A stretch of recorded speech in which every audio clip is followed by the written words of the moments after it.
to find the slope of the line through these 2 points. So the slope formula, I don't know if you remember, is y sub 2 minus y sub 1 divided by x sub 2 minus x sub 1.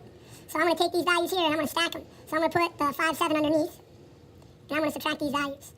I'm going to put an arithmetic bar there, and then I'm going to subtract them. So that's going to give me 7 minus 7 on the top.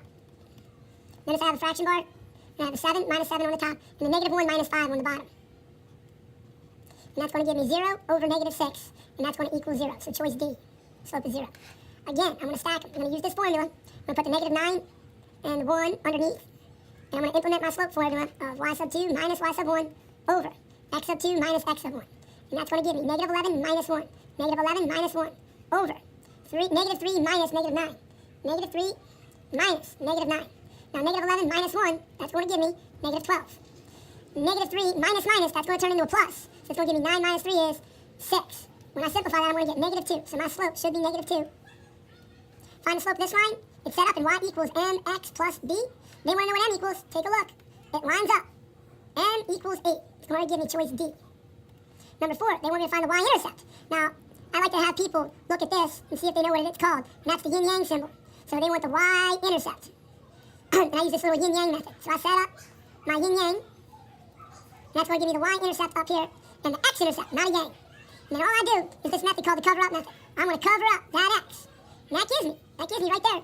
When I do this, do realize it's going to be a 0 here and a 0 there. My y-intercept has to have a 0 up front. So it can't be choice D. Now, all I need to do to find this y value is divide. I do the cover-up method, and then I say to myself, what is 3 divided by 5? And that's just going to give me 3 divided by 5. 3 divided by 5 is my y value. And that's going to give me choice B.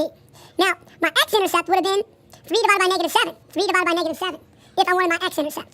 But I don't. I'm just saying. It's choice B. Number 5, find the slope of the line. There's a shortcut method if this is A and this is B. You're just going to take negative A and put it over B. So that's going to give me 3 over 10. Or negative 3 over 10 is the actual answer. Old school method, I would solve this for y. So minus 3x on both sides. I would kick that 3x up in front, so that's going to give me 10y equals negative 3x plus 11. And then I would divide everything by 10. I would divide everything by 10. Now, since it just wants the slope, my slope is negative 3 over 10. Write the equation that passes through 0, 0, and it's parallel to that line. So that's y equals mx plus b. So the slope parallel to that is the same. So that slope is going to be 2. It passes through 0, 0. A couple ways to do this. And the slope equals 2. Well, this slope equals 4. It can't be that one. This slope equals negative 4. This slope equals 2. It could be that one. This slope equals 4. It can't be that one. This is 1/2. If I divide both sides by 2, slope equals 1/2. X, it ain't A. So that means by process of elimination, it must be D. It's the only one that has a slope of 2. You can also do the point slope formula. Maybe we'll have to do it. Y minus y sub 1 equals m times x minus x sub 1. Y minus, and I plug that 0 in, equals negative 2, parentheses, x minus 0. That's going to give me y equals 2x. That's the long way. Parallel to this. So for number 7, I got to find the slope of the line that's parallel to it. Y equals mx plus b. Well, the parallel slope is going to be positive 6. So the line that passes through 0, 0. And the slope equals positive 6.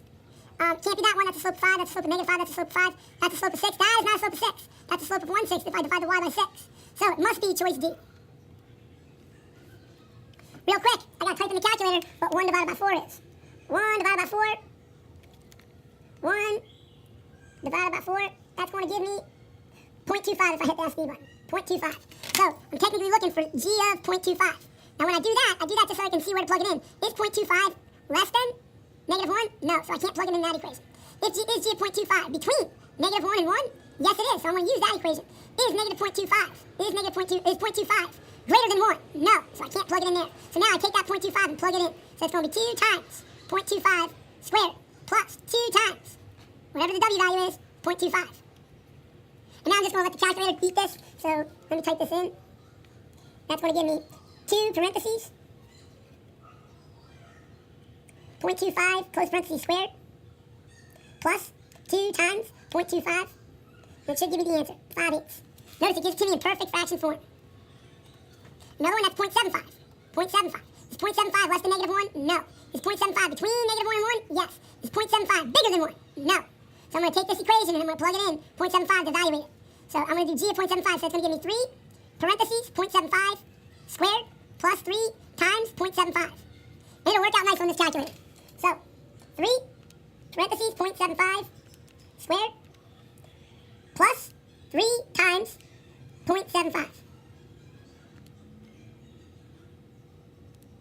63 over 16, choice D. Wants us to set f of x equals equal to g of x. So I'm just going to set these two equal to one another, x squared plus 7x plus 33. I'm going to set that equal to negative 6x minus 9. Now I'm going to bring everything over to the left so I can solve it as a quadratic. So I'm going to add 6x to both sides. Notice I put the 6x underneath the 7x, and then I'm going to also add 9 to both sides. Notice how I put the 9 underneath the 33. So these are going to cancel out, and that's going to give me an equal to 0 on the right side. The x squared adds up to nothing, so that just gives me x squared plus 13x plus 42. Now there's different ways to solve this. You can either factor it. That's going to be x times x equals x squared, and then 7 times 6 equals 42. And notice 7 times 6 multiplies to equal 42, but they also add up to equal to 13. Now I'm going to use the ZPP, or zero product property, and set each of these equal to 0. That gives me x plus 7 equals 0. So when I solve that, I'm going to get x equals negative 7. I'm going to set that equal to 0. X plus 6 equals 0. And when I solve that, I'm going to get x equals negative 6. So you can see the trick question. They're trying to mislead you with the factors. It's actually choice C. Another way, once you're here, you could use mode 5-3 on the Casio.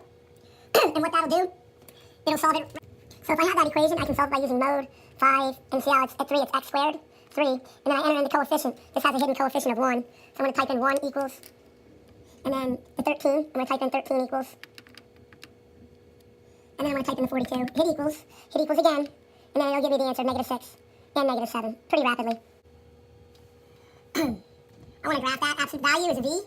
And notice there's no negative in front of it, so it's a positive absolute value. Instantly I can get rid of choice B, and I can get rid of choice C because that's a concave down. That's a negative absolute value of x. So it can't be choice B or choice C. The minus sign inside the grouping means it's going to go the opposite of negative 4. So my instinct would tell me that was going to go left 4, but it actually moves that parent function to the right 4 units.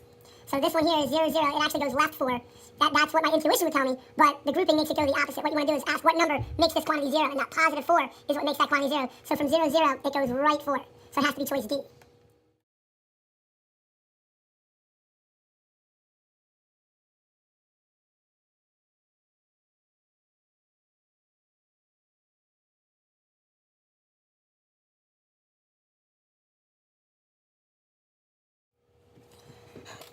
Actually, the quick way to find the difference quotient is to use a thing called the derivative, or the power rule. So, especially if it's just an x to the first power. What I do is, I do 1 times 2, that gives me 2. And I subtract 1 from that power, and that will give me x to the 0. And x to the 0 actually equals 1. So you ask yourself, what's 1 times 2? And that's 2. And then the derivative of negative 9 is going to be at 9x to the 0, that's going to be 0. So I get this really rapidly. So the difference quotient for this is just going to be 4. It can go pretty quickly. This one's a little bit more involved. It looks kind of scary, but they're asking me to evaluate the difference quotient at 1. I'm actually going to do this one the long way and then the short way. So here's my function. I know I'm used to dealing with it as x, but they want me to use a y instead, and they want me to evaluate it at 1. So I'm going to do the difference quotient for that value.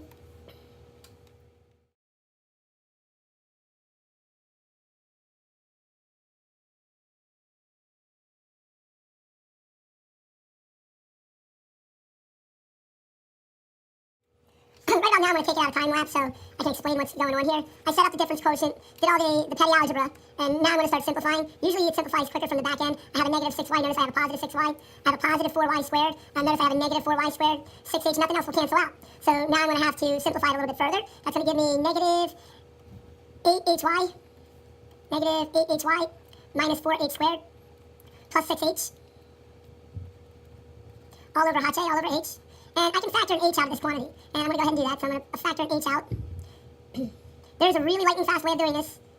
And it's called the derivative. So that's going to give me negative 8y minus 4h plus 6 all over h. And notice the h's will simplify. H's will simplify. And now that's going to give me negative 8y plus 6 minus 4h. And here's what I'm going to do. I'm going to take this, and I'm going to apply the derivative to it. So what's 2 times negative 4? Notice 2 times negative 4 will give me a negative 8y, and then I minus 1 from that. 2 minus 1 is going to give me to the first power. And now the derivative of 6y is going to be plus 6. And I subtract 1 from that exponent. That gives me y to the 0, and y to the 0 is 1. All right, now here comes the tricky part. If it's to the second power, I'm going to get an h involved. And the h is going to have a leading coefficient of negative 4, so that's just going to be minus 4h.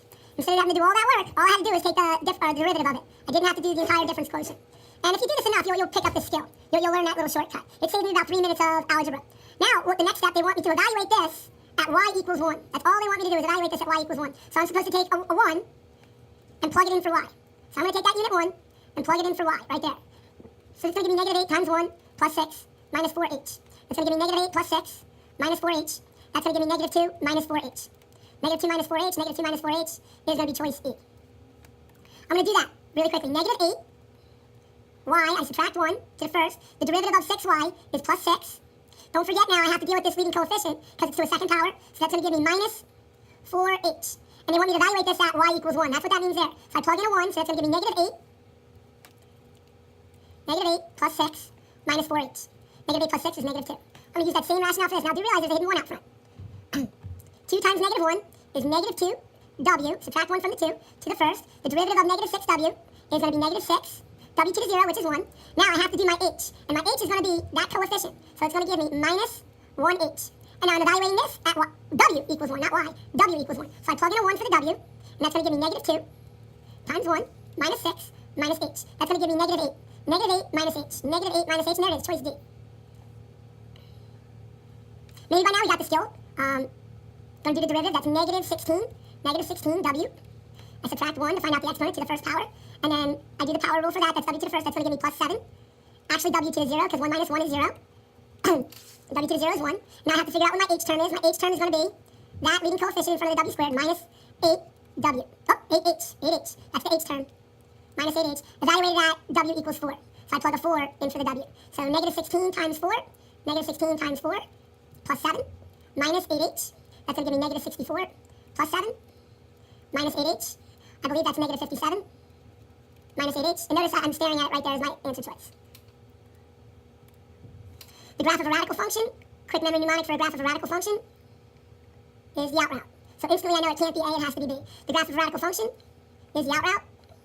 So it can't be B, it has to be choice A. Same rationale for this, it's a radical function, but now I have 4 choices. And the computer really doesn't try to confuse me that much. The graph of a radical function with a positive x and a positive out front is going to look like this. That's the general shape of it. So it cannot be choice A. It cannot be choice C. This here is a negative radical function. That's negative square root of x inside. It's reflected over the x-axis. So it has to be choice D. Increasing, decreasing. This one wants to know what a function is decreasing. In mathematics and graphs, we read from the left to the right.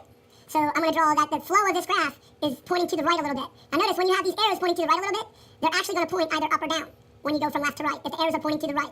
Because as we're walking along in time, usually we go from left to right. It's just the way we read it. This function is decreasing from the left side all the way down to 0. And this is actually coming from negative forever. And negative forever on the x-axis is negative infinity. So it's going to start at negative infinity, and it stops decreasing right here at 0. And that's the interval notation for that, so it would be choice B.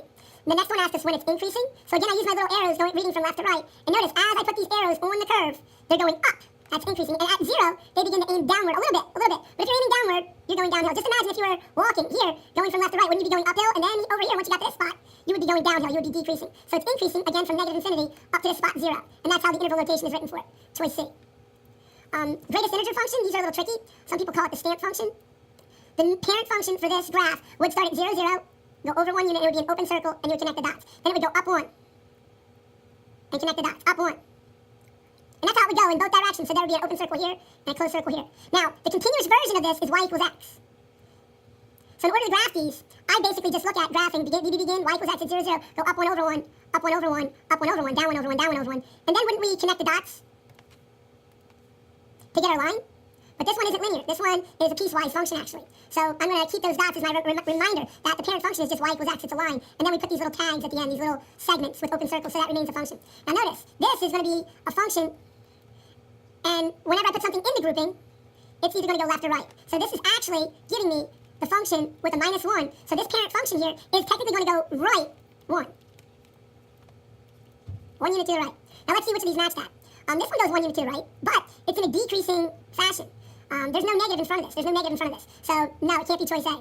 This here is supposed to start at 0, 0 and go 1 unit to the right, and then look like that. No, it can't be choice B. Choice C is supposed to start at 0, 0, and then it goes 1 unit to the right. Notice, it goes 1 unit to the right, and then it goes up 1 over 1, up 1 over 1. So it is choice C.